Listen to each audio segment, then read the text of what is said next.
sohasida asosan hammasidagidek asli keltirilib bo'lganki, shu mushrik zamonida. Hozirgi misol Kabe'ning shu haram masjid qishib bo'lgan vaqtida Allahumma lak labbek la sharika lak labbek innal hamdu wan ni'mat wal mulk la sharika lak degan o'zi shuning hammasi nimaniki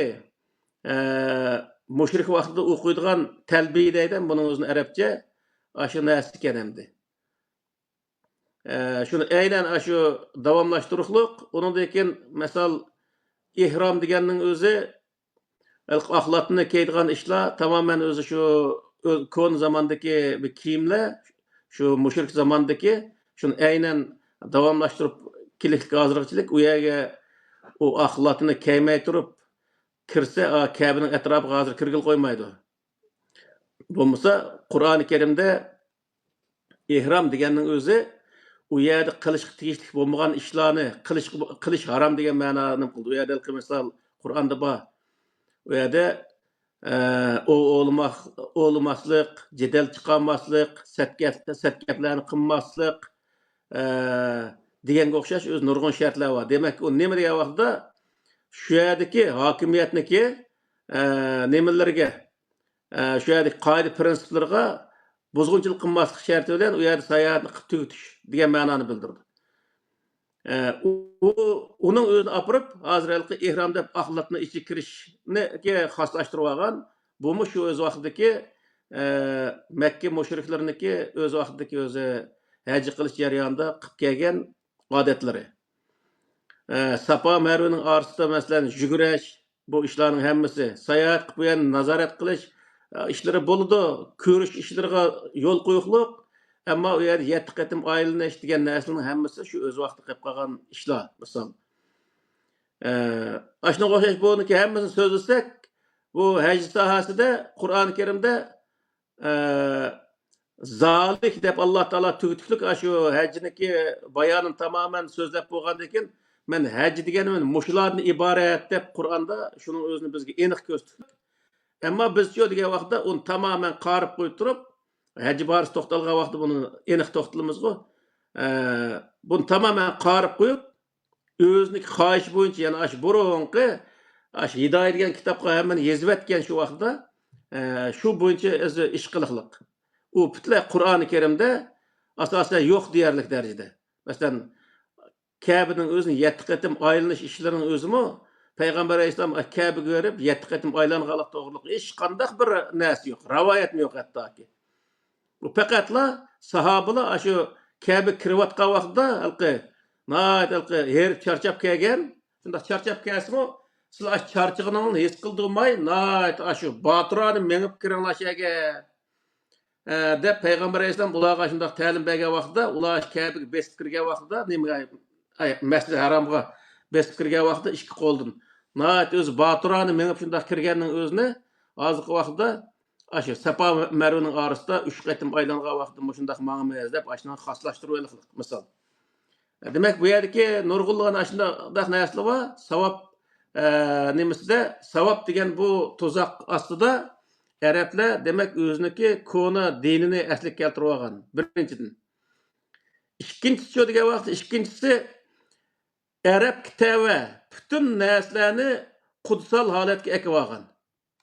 Arabning tili, Arabning yemek içmeklari, Arab madaniyati, Arab kiyim-kechaklari, Arabniki meva-chevalari, Arabning hayvonlari, hatto hayvonlarning suydiklari deganga o'xshash shunday narsalarning hammasining o'zini muqaddas bir narsa qatoriga ekib olgan. Boshqa insonlarning hammasiga masalan eng oddiysi ta'allimul arabiyyati va allimuhan nasa fa innahu lisanullohi azza va jalla yawmal qiyamah degan rivoyatlarni to'qib chiqqan. Siz arabcha o'rganinglar, boshqalarga o'rgatinglar. Chunki u qiyomat kuni Alloh taolo so'zlaydigan til. Alloh arabmi shu vaqtda? Demak, bu qadar yana ilgari ketgan. Mana musulmonlarning o'zini musulmonlarga arablar o'zini shu vaqtda iloh holatga ko'tarib, shunday o'zi savob yana oxirsida shuning o'zini o'rgansang savob bo'ladi degan narsa bor-da bu yerda.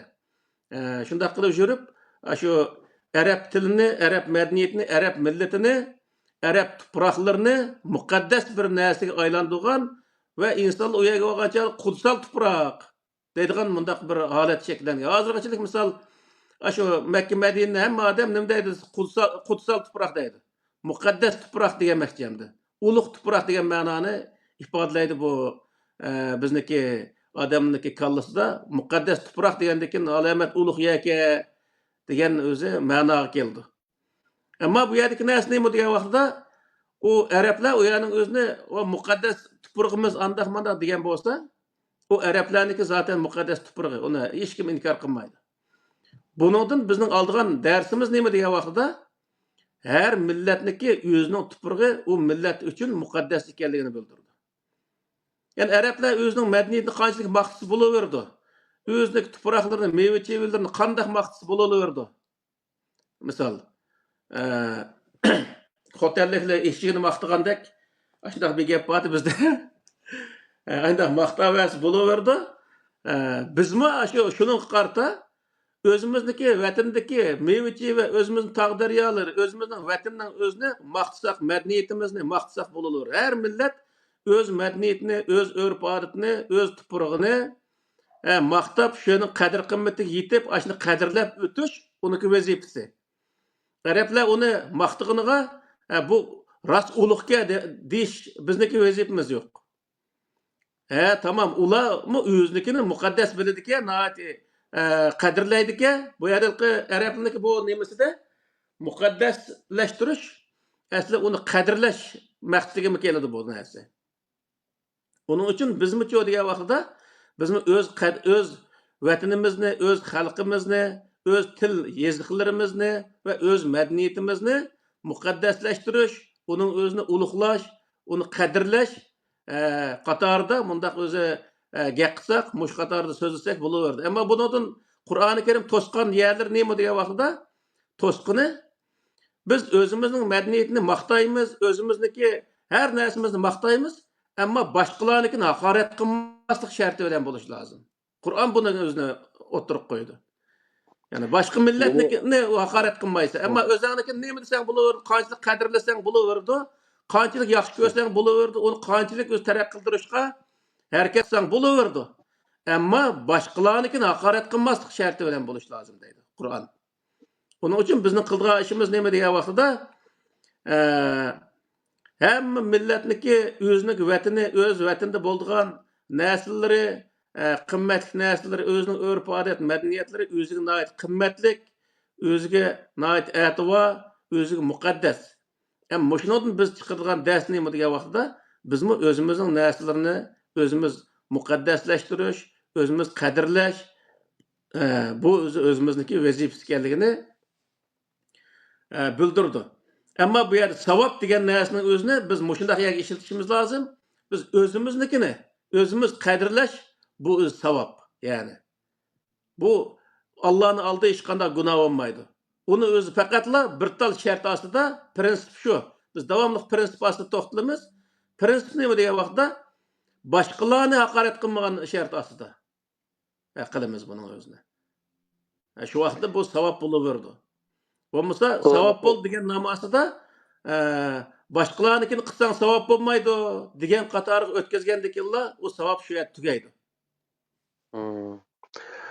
Ilg'i jannatda silbat ilg'i rivoyatda mudabbirlar Allohning tili arabcha o'rgatgan anchalik nima bo'ladi debchi. Bu rivoyatlar hammasi o'ydirma, hatto Alloh qilgan haqorat bir jinoyat buchu. Albatta. Ma ilg'i xristianlardan bakan bu ishni masalan Afrikadagi xristianlar o'ziniki Aysosini yoki Maryam onasini sarsimini sizsa shu qora ranglik sizdi ekan uchun. Ma Amerikadagi g'arbdagilar Ayso alayhissalom rasmini sizsa uni oq rangda aynan sariq aynan sizdi ekanda. Aynan o'xshash bir ish ekan bu. Ama biz ishlayotgan Allah andalik ranglik Allah yoki arab tilidagi Allah emasda bu.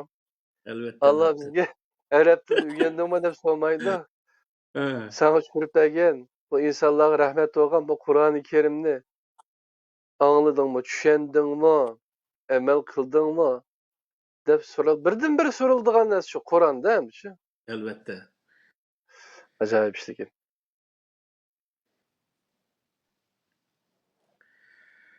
Şunun için ahırda deydiğimiz neme diye vaqtda tamam hemmimiz bir yaxshi savobga, ya'ni yaxshi mukofotga erishishni orzu qilamiz.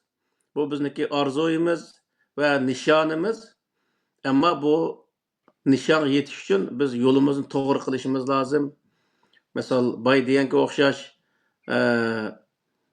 har narsani muqaddas bildigan, ya'ni qadrlaydigan bir o'rin bor, uni joyida qadrlashimiz lozim. Qildigan ishlar va uni joyida qilishimiz lozim. Mushu biz hozir men shaxsan mush muhojir bo'lganga 30 yilda eshitdi. 94-yilni qilgan bo'lsam hozir 30 yil, ama o 30 yılın 6 ay eşitdi deyli. Mush 30 yıllık işlerimni mundaq hesap qilsam, nurg'un qatim mundaq o'zi qarindoshlarimizniki savob degan nom ostida xato yo'lga kirib, nurg'un qarindoshlarimizni ayrilib qoldik. Mushu 5-10 yil ichida hattoki yamanjiq odamlarimizni ayrilib qoldik. Hattoki bu qarindoshlarimizni ayrilib qolgan oz deb bular Uyg'urlarning beshiga qora bir narsaning o'zini kaydirib o'lib ketgan bo'ldi nurg'unlari. Bu nihoyatda yomon bir ish bo'ldi. Uning uchun har qanday bir ishni qilishda biz o'zimizni o'ylamasligimiz lozim. Men jannatga kirib olsam bo'ldi degan bundaq bir narsa o'zi bo'lmaydi. Biz umumyuzlik bir millatni yoki bir xalqni o'ylash orqali shunga o'xshash bir yo'lda mengib bir netinchi qozonish niyatida bo'lsak, bu vaqtda Alloh taolo bizga savob berdi. Biz düşmanımız bo'lmagan insonlarni dushman tutish, ularning o'zini beka vataniga berib qalaymaqonchilik chiqarish, bundaq ishlar bizga yarashmaydi odatda. Shuning uchun biz har yerda qiladigan ishlarni o'zimizga loyiq qilsak, to'g'ri qilsak, u vaqtda savob bo'ladi. Xudoyim buyursa, mushu oldimizga darslardan boshlab ham hozir 70 qancha oldi mushu? 76 mi? 76. derste. 77. darsdan boshlab mushu Qur'onni qanday tushunish, Qur'ondagi nimalarga, prinsiplarga masalani qanday tatbiqlash orqali undan hukm chiqarish deganga o'xshash, misol usul tafsir deymiz, usul fiqh deymiz, asli o'z vaqtida Aşındaki o'rinda Qur'oni Karim bizga qanday usullar orqali uni tushunishni o'rgatadi. Ash sohada anandan o'z Qur'onni balkim shu har sohadagi, ya'ni har bir masala ustida shundan hukm chiqarib, shu yerda o'zi bir mazmunni ifodalab, isbotlab menishimiz mumkin. Ashuni boshlaymiz. Alloh nasib qilsa inshaalloh. Oldi bilan mush Qur'onni qanday tushunish masalasi ustida ve kandak en çok meselede işkisi varmış yerde. Kandak düşünüş ve meselini Kur'an kandak tatbiklaş arkalık kandak öz doğru hükümge erişiş. Şu iki mesele üstüde iki katımlık ders kılımız. Onundakin aşının devamını, yani devamlaştırmamız devamlık. Onundakin devamlık şu kıskı kılıp şu hükümler üstüde toxtalımız. Her bir mesele üstüde bir hüküm. Qur'onda qanday hukm chiqadi ashuni qarta mushuni to'xtalamiz. Buningga o'zi agar o'qigan qarindoshlarimiz bo'lsa, bizga yordamlashsa tehi nihoyatda xush bo'lamiz. Ya'ni ba'zi yerda bizniki kamchiliklarimiz bo'lib qolsa, uni to'liqlashga yordam qilsa, tehi biz xush bo'lamiz inshaalloh. Ammo bu yerda biz usul fiqh, usul tafsirning o'zini asla boshqa bir kitobni izlamaymiz. Buning o'zini Qur'oni Karimdan topdik. Şu Qur'oni Karimdagi usul tafsir ve usul fiqh orqali insonlarga Qur'onni tushunish, tushuntirish ve Qur'ondan ahkam chiqarish ishlarining o'zini biz Qur'oni Karimdagi usul qarta olib boramiz. Oldimizda darslar shunday bo'ladi. 77. derste kefaret doğruluk birden sözlerimiz degan bu so'zlab bersangiz degan Ahmad Pidoyi. O kapara to'g'riliq bo'lib kelsa, undan keyin 78 dan boshlab an metod shaklida mansaqında ola. Ya. Kaparet mençe aşı dersinin içinde çıkıp dep oylayman. Ha, meyli. Yine birisiga Allah Qur'oni Karimda Davud alayhissalomga tümürni ve hikmetni bergan degan oyat var. An yine birisiga Payg'ambar alayhissalom, Muhammad alayhissalomga Qur'onni ve hikmetni degan oyatlar varmı-chu? Bu yerda shu Davud alayhissalom tümür ve hikmetni olsa, tümürni qanday ishitish hikmetini ba'zi desak, men de tushundimda, anlashim. Ma Qur'onni ve hikmetni degan vaqtida Qur'ondagi oyatlardan qanday to'g'ri hukm chiqarish. Ne öğretti Allah. Hem şu başkalarımız şunu öğret deb tushundim hamda-chu. Elbette. Ama Onun başkalar için şu Kur'an-ı Kerim'deki peygamberge Allah Teala hikmetine, yani Kur'an-ı Kerim'deki prensiplarga seliş arkalık hüküm çıkarışını Allah peygamberge öğütüptü. O ne Kur'an'ın özü bakençe aşı. Boğandakin biz aşının özünü milletke doğru öğretsek, Kur'an-ı Kerim'in tercümesini okuyan bir adam mı bir meselege hüküm çıkarışka özü ne kılalaydı. Misal, öz egi olalaydı. Hemen mandak olsun, mandak boldu ki dep. Bunun da misal, Kur'an'da hükümler var, bazen hükümler oğur doğruluk, zinaho doğruluk hükümler var misal. Zinaho yüz kamçı diyen hükümler var. Ama basqonchiga hüküm yok. Kur'an'da prensip var onunla. Oğurga hüküm bo'lgan bilan bulanchiga hüküm yok adette. Bulanchiga prensip var. Ama bu prensipten biz hüküm çıkarışını öğrenişimiz lazım bu yerdeki mesele. Onun başı nurgun nesler var. Misal Kur'an'daki bütün hükümlerini bir yer toplasa bir 40-50 tal hüküm buluşu mümkün. Meniki farzimçi aşındak mesela demede miras hakkında hükümler var. Talak hakkında, hejdar ayallarının adeti hakkında. Onu dekin oğru, zinaho, aşla hakkında bulup hemimizin toplusu 40-50 tal hüküm çıkışı mümkün. Kalan cinayetlige hüküm yok. Prensip var. O prensipka meselini doğru tetbiqlayan vaxtida onu dekin onun özüne doğru bir hükümü bağlı oldu. O hüküm zaten insanın qaylıqıdek derecede bir hüküm çıktı onun da. Kur'an'da o kadar hem de şundaq ahval nima emri ahvalına ait uygun hüküm çıktı. Bu özü Allah Teala'nın hazır sildigen şaş peygamberge öğretken bir hikmet bu.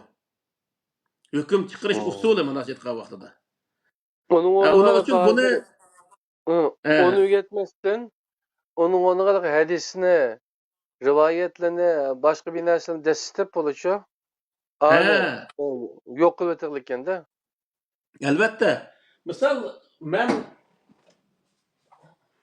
Mao endi bir kichik araqli usul şaşi deydi bunun özüne. Şu nima hamdalqi fiqi hüküm çıkarış usulü deyen qarta bir tuzib chiqqan kitap. Buniki misal Nurul Anvar deydigan, Tavzi deydigan, tanqid deydigan aşındaq özü nimalar var. Çoğun aşı her birisi Kur'an'da neçpa çıqırgan kitaplar.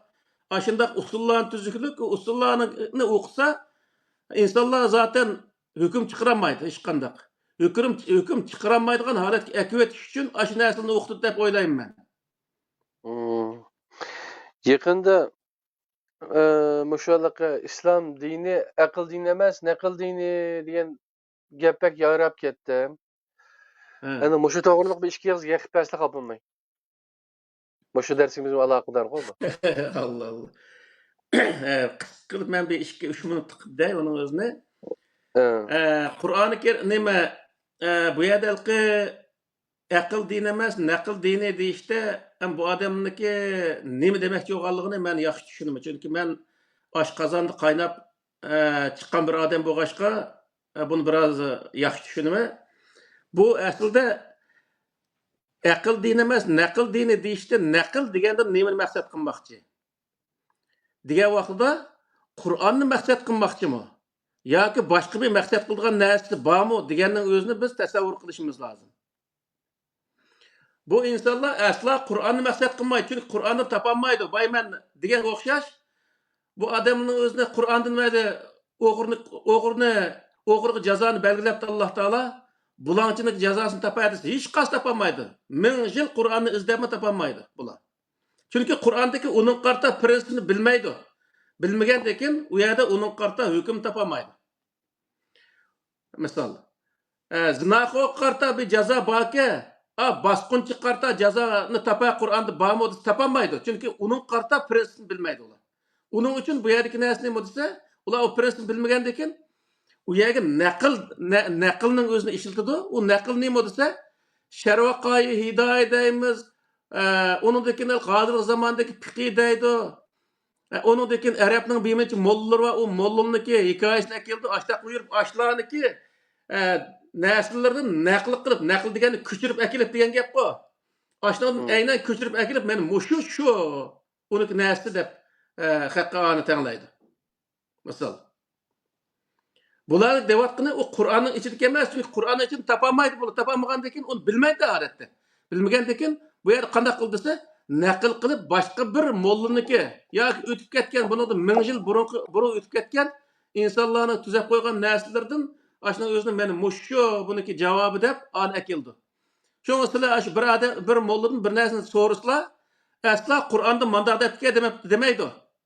Ya falan hadisde manda depdi, ya ko'maydi falani o'zi fiqhda ya falani mazhabda an depdi, ya falan olim manda depdi. Sen nima deysan manga? Sen Qur'ondan tepman ashuna depbegina desa, hech qaysi uningga javob beramaydi. Chunki Qur'ondagi u alqi hukm chiqarish, Qur'ondagi shu prinsipga u narsani to'g'rilash orqali hukm chiqarish usulini bular o'rganmagan. Uning uchun uni bilmaydi odatda. Bunu odatda biz bilmaydik burun. Onun o'zini tatlaştırıp şunçilik o'zi qiyinchilikda uni erishdik. Abda shu arabcha bilgandigim bu qarindoshlarning o'zimi ash Qur'ondan shundaq narsalarni topgan vaqtida ashni belni bog'lasa, andagi Qur'onning o'zini to'g'ri tarjima qilish usulining o'zini o'rganish lozim buningda. Eng muhimi, buning o'zini biz hozir kelar darsda bir qura shu yaxshilab to'xtalamiz. Shu vaqtda qarindoshlarning ichidan shu arabcha bildiganlari bu sohada menimcha foydalanib qoldi deb o'ylayman, chunki Qur'oni Karim bizga o'tirib qo'ygan, men mushunda qilsanglar to'g'ri narsa, to'g'ri bir hukmga bora olasizlar, to'g'ri yo'l tuta olasizlar deb bizga qoldirgan narsa bo'lgandan keyin, demak, shu intayin bir muhim narsa ashni bilishning o'zi. Shunga bu yerdagi narsa nima degan vaqtda meniki qilma o to'xtam so'zlab qo'ydim, bu naql dini emas, aql dini deb so'zlab qo'ydim-da. Bu nima degan vaqtda Qur'oni Karimdan boy deganga o'xshash bir narsaga hukm chiqarish kelsa, uniki aynan hukmini men Qur'onda mushtaq deb men tokkida manda bu yerdan oldi qo'ydigan bir hukmni hech kim topolmaydi. Bulanch to'g'riliq bir hukm topadi, hech kim topolmaydi. Shuning bilan uni naql qilib akiraydi, hech narsa yo'q. U naqli din deydisa, uning haqni u javobga erishtirolmaydi. Endi bu yer nima degan vaqtda Alloh taolo ashada shu Qur'onni tushunish, tushundirish va uningda hukm chiqarish usulini o'z o'rgatib, andaki aqlingni ishlatinglar, tafakkur qiling deb ashada uning o'zini deydi bizga. Degan vaqtda bu nima chiqirib bu yerdan degan vaqtda shu Alloh taolo o'rgatgan usulni biz bilgandan keyin biz kallamizni ishlatib, bu atgan jamiyat bu atgan ishlarning o'zini shu Qur'oni Karimdagi shu usulga, shu prinsipga sag'a vaqtda xuddi qalb deymiz, endi kesak qo'shadigan bir qalb bor-ku. Shu qalb o'xshash o prinsipning o'zi qo'limizda bo'lgandan keyin layni akib shu qalb sag'andan keyin u chiqadigan narsa kesak chiqadi. Xuddi shuning o'xshash bu qo'limizda bir qalb bo'lgan bo'ldi vaqtida.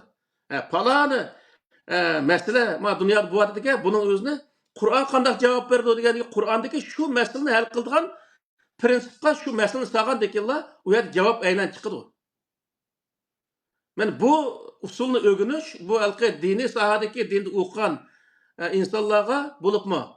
Hamda o'qimagan bo'lsa-mu, Qur'onning tarjimasini o'qigan insonlar bo'lsin, prinsipni tushunadigan insonlar bo'lsa, uningga o'zi nihoyat kerak, muhim bir narsa bu. Shuning uchun buni alqi maxsus alamet arab tili bilib ketish emas.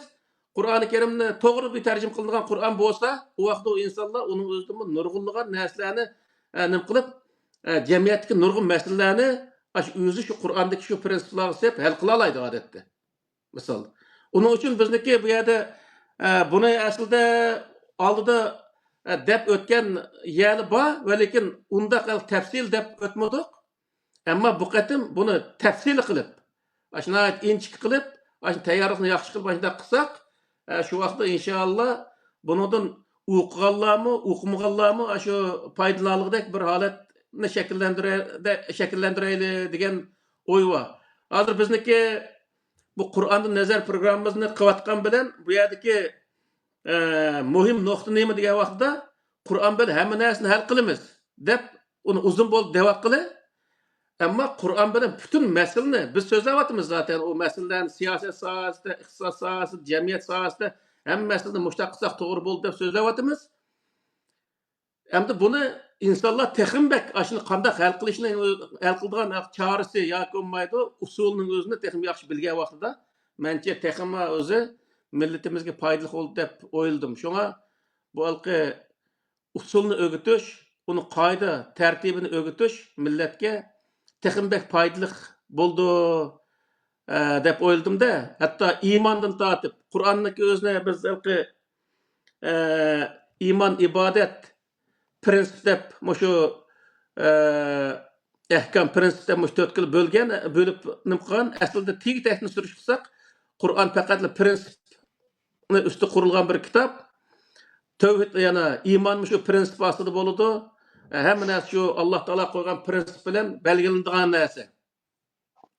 Hamda shu prinsipni bilib olish, misol, u nihoyatda muhim bir narsa. U falsafiy bir nimaga to'g'ri keladi. Hamda falsafa desak, nurg'a odam hamma narsa falsafaga bog'lamsiz deb o'ylab qoladi.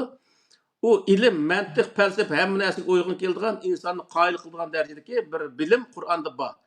Uning uchun u Qur'on o'ziniki Qur'onlik holatni Allohning so'zi ekanligini o'zini saqlab qola olgan bir kitob.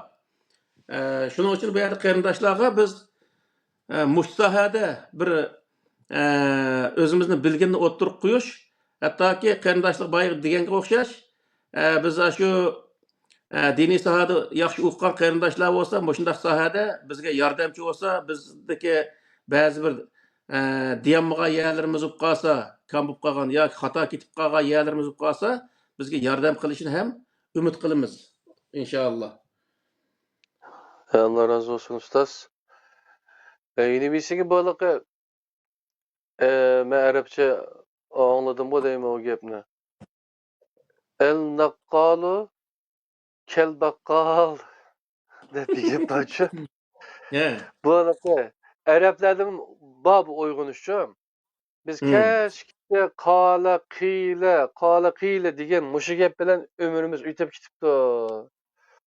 Deb nurg'un program riyosatchilari bo'lsin, televizor kanallardagi bular hozir qaqshab qaytadan uyg'unish to'g'riliq so'zlayotganmichu. Bu Uyg'urlar bilan sizlar bizlar emas, o'zbeklardan bor, bu turklardan bor, boshqa tildagi xalqlardan bormichu. Qur'on o'zlanish bu nimasi uchun yaxshi bir holat hamda. Albatta. İnşallah. O gaplar hamda bek alamat payz gaplar nima qilasizlar? Men 90-yillar o'qishni bitirib, 89da men o'qishni bitirishga 1 yil qolib qolgan vaqtda Kuchada Kerem Damollam deb bir kishi bor, Kerem Mavluvi degan bir kishi bor edi. Kuchalik balla bo'lsa, shu ancha-muncha nimqan balla bo'lsa anglaganda, Pokistonda 30 yil turib, ko'zi ko'masib qolgancha kuchaga qaytib ketdi, kuchalik odamga. O'sha odam biz yo'qlab borgan vaqtda sen tevib bo'lamsa yoki dori purish bo'lamsa deb shu savolni qo'ygancha. Biz o adam cho'ng odam bo'lganda gap qilmaydisak, ha shu dori purish bo'lim degina deb. Hozir siz degan gap shu. Baqqal bo'lamsa yoki nima dedilar, naqqalmi? Naqqalu baqqalmi? Naqqal degan so'zning o'zi naqli qilib ishlatgan odam baqqalga o'xshash, 86 ga o'xshash bo'ladi degan gap hamdi. U nimada 86 oshgan odam, bir odam men qarmosh yeringiz qarmosh yerdi. Ahmosh yeringiz ahmosh yerdi. o qarboş nemaga foyda qildi, oqmosh nemaga foyda qildi, zanjivil nemaga foyda qildi, hech qanday uniki tarkibini bilmaydi. Bu dini olimlar 86 olmay u yerda tevib, ya'ni millatniki qayra og'riyotidu. Qayerda qanday kesilib bor, u yerni qanday qilgan davolig'i bo'ldi. Bunda bo'lish lozim, ya'ni. Onun uchun bu dinda o'qigan odamlar dinda tadqiqotchi bo'lish lozim. Tadqiqotchi bo'lgan vaqtda o insonga hozir millatga qanday narsa kerak bo'lyapti, millat qaysi sohadan buzilib ketyapti, qaysi sohada o'zining yo'lini to'g'ri ep mangamayapti misol odatda. Biz qanday bu millatni shu tarafiga yordam qilish orqali millatimizni to'g'ri yo'lga yetaklab Kallamızda bu narsa bo'lish lozim. Biz ayet anda qilsak savob bo'ldi, mayda manda qilsak savob bo'ldi. Savobning yo'g'ini mayda hozirgi vaqtda. Shuning uchun biz alqi ash Kerem Mevlin degan gap asla o'zi esimda chiqmaydi. Asla biz o'zi dori purush bo'lmay, tibib bo'lishimiz lozim. Unda tumon tutib, aslining beshing og'riydi ekan, ma'nosini yesang, sen saqiydi ekansan. Sen palon yering bunda og'riydi ekan, sen ma'nosini sugsang, yoki u yer saqiydi deb uniki og'irgan yerini bilalaydigan shu yerga davo bo'lgan narsani biz tepbara oladigan manda holat shakllanishi lozim. Bu yer palon mazhab on debdi, puston mazhab mon debdi, palon arab olimi on debdi deb u haq degan narsaning o'zini biz o'zi baqqal bo'lib, uning o'zini haqqi manda deb berish u bizniki ahli ilm bo'lganligimizniki dalil emas. Biz quruq tarjima bo'lganligini isboti bu. Shuning uchun bu yerda İslam dini gapniki beşik kelsak, İslam dini aql dinimi, naql dinimi degan vaqtda asla naql dini emas. Qur'oni Karimda hech bir narsaning o'zini, masalan, boy degan 40-50 tal ahkam bor, shuning o'zini naql qilib, masalan, bir xotinni er taloq qilayotgan bo'lsa qanday qildi degan vaqtda Qur'ondagi shu nimani qarta, manda qildi deb uni yetkazish mumkin. Ammo bir o'zi bulangchining o'zi bir odamni birisi bulab ketibdi, bulangchi qanday hukm bor degan vaqtda odamlar hech qanday narsa deb berolmaydi. Demak, bu yerlik narsa nima degan vaqtda Qur'onda yo'qlik emas. Qur'ondagi shu prinsip sep uning hukmini chiqarib berolmayotgan bo'layotgan narsa. Shunga biz u yerda nima degan vaqtda u yerda biz prinsipni sep uning hukmini chiqarish uchun nima ketadi desa aql ketadi. Uning uchun Qur'oni Karim aql dini. Asla naql din emas. Agar naql din desek, shu burunqi, shu 1000 yil burunqi kitobdan naql qilib paloni mazhab on debdi, pustoni man deb shuniki gapini haqqa yetkazishdan boshqa, pochtkash qilishdan boshqa hech qanday narsa yaramaymiz degan gap. Shuning uchun bu yerda gapni uchun qilsak, ya'ni Qur'oni Karim aql dinidir, asla naql din emas. Uning uchun Qur'oni Karim natijada aqlingni ishlatinglar, tafakkur qilinglar. Aldı keyin o'ylanglar deb natijada deylik, bir yerda emas, sanasak natija 100 yerda chiqadi bu narsa. Nimada baqqalı eldaqqalı kel baqqal degenin uyg'urchisini aytnovchi deb berdilar. Doğru purishmi? 86 mı yoki tvipmi debchi? Ba Türklerde bir gap bor. Nabzı göre şerbet debchi. Nabzını tutup bir insanın nabzını yoqlashdaydi. Tumurunu tutup onundan ki şunun qarata ma şerbetni içing debchi. Aşı nima qildi-ku? Shu doğrusini nima qildi? Yeni birisiga tvip biz Uyg'urchada tvip deganda bular hakim deydi-chi. Bu hakim qanday narsa bo'ladi desa, to'g'ri hukm chiqaradigan, ya kasalga qaratachi. Albatta. Hikmet degan shu-da. To'g'ri, hakim bo'lish kerak. Bu diniy olimlar hakim bo'lish kerak, ya'ni. Millatni taraqqiy qildiramiz, millatni saqlab qolamiz desak, hakim bo'lish kerak. Asla dori purush bo'lmaslik lozim. Baqqal bo'lmaslik lozim. 86 mı yoki tvipmi degandek. Tamam. Ahmetcan kardeşim başka savollar bormi?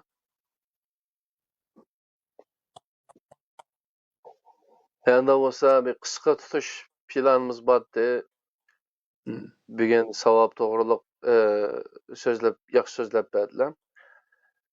Ya'ni Qur'oni Karimni yodlasa, manda savob, uningdan keyin 1000 rakat namoz o'qisa, anda savob, bu degandek shunday tuzoqlarninki aqsıga kirmey, asas maqsad onu qo'limizga olib, tushunib, o'qib, shuningdan to'g'ri hukm chiqarish bizni to'g'ri yerga olib boradi degan yerga yekunlasak, inshaalloh kelar soatlik darsda shu hikmatlarni qandoq o'rganamiz, shu to'g'riliq yana Qur'ondan Benim nazar aklımdan tashlab. bir narsa geçip kaldı ahırda.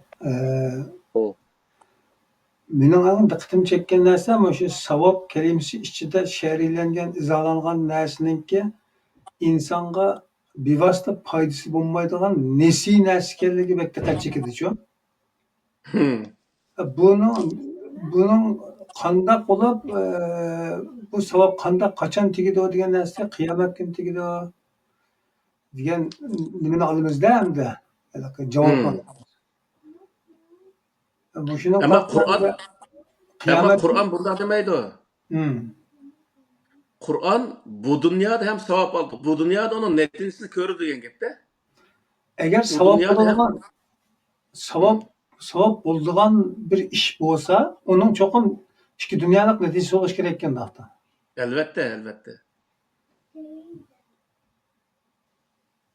Tamam. Tamam benim Biz aşağıdaki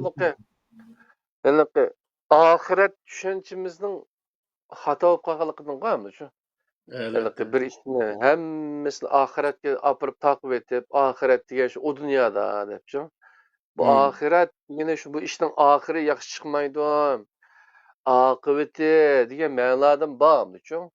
Onu biz Elbette. joyga apırıplam o dünyagalam qilib etiglik şunun bilan bu dünyada bir savab almasakmı, onun paydasını ko'rmasekmi yoki natijasini ko'rmasekmi, shu dünyada ko'ramiz deb yana shu umidni ashunga bog'laydigan gap endi. Bular uchun ayliqi mancha ming sabab, ancha ming savab degan gapni yegizish uchun ularni shu aynan tushundirdi endi shu.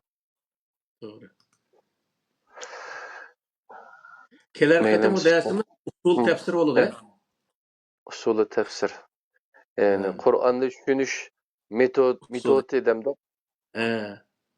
Usuli tefsir Arapça oldu. Tefsir usulü. Ama Kur'an düşünüş usulü. tamam.